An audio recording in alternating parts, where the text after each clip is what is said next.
Today, the Austin City Council will hold a public hearing on the 1-2 East condo project. It is a mixed-use development project that will have a grocery store on the bottom and housing on the top floor for seniors. Now, if approved, it would be built at the corner of I-35 and East 12th Street. In the studio this morning to talk about that, Austin Mayor Steve Adler. Good morning. Good morning. All right, so this kind of project has kind of gone back and forth with residents in the area. Talk about kind of the main sticking points. Well, you know, this is an issue that is happening all over Austin. We have 1 million people in the city now. We're headed toward 2 million people. And the question is, when all those people come, where are they going to go? We need increased density in this city. We need increased housing options in this city. We need to increase supply so that the cost of housing goes down. So the question is, where does it go and what does it look like? This is a highway corridor and both I-35 and 12th Street. So we need density there, but I'm not sure that we need it quite as tall as the proposed project it would be.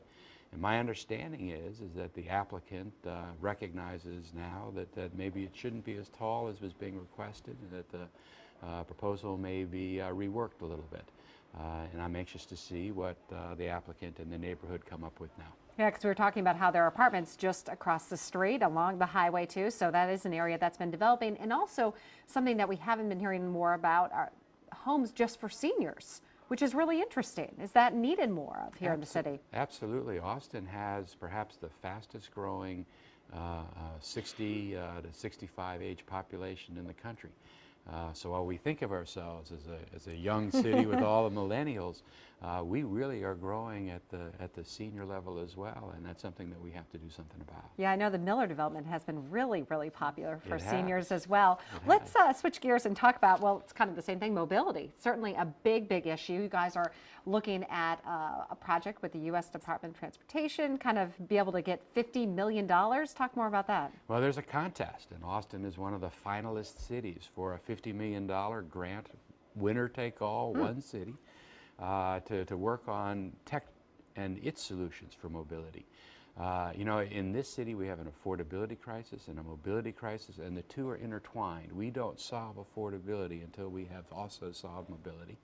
And we have to come up with ever more creative and innovative answers, and this is a grant that is tied to that. So it's an exciting competition to be in. Whether we win or not, we're pulling together a team of people and a priority of ideas that we'll execute regardless.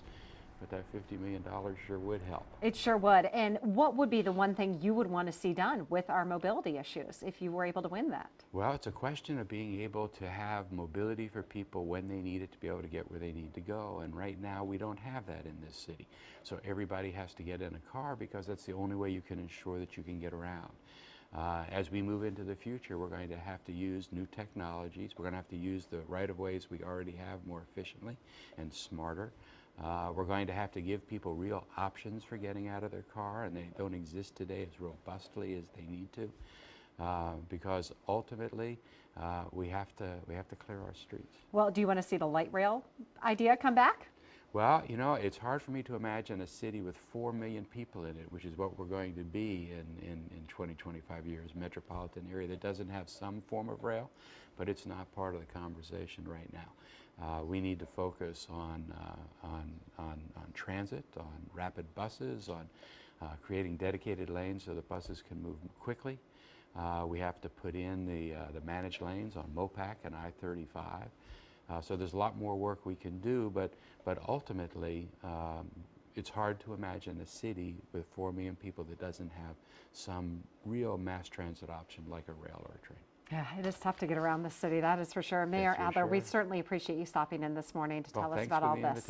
And he's traveling to Europe beginning Saturday. With the Secretary of Transportation as part of this Smart City Challenge. Well, good luck.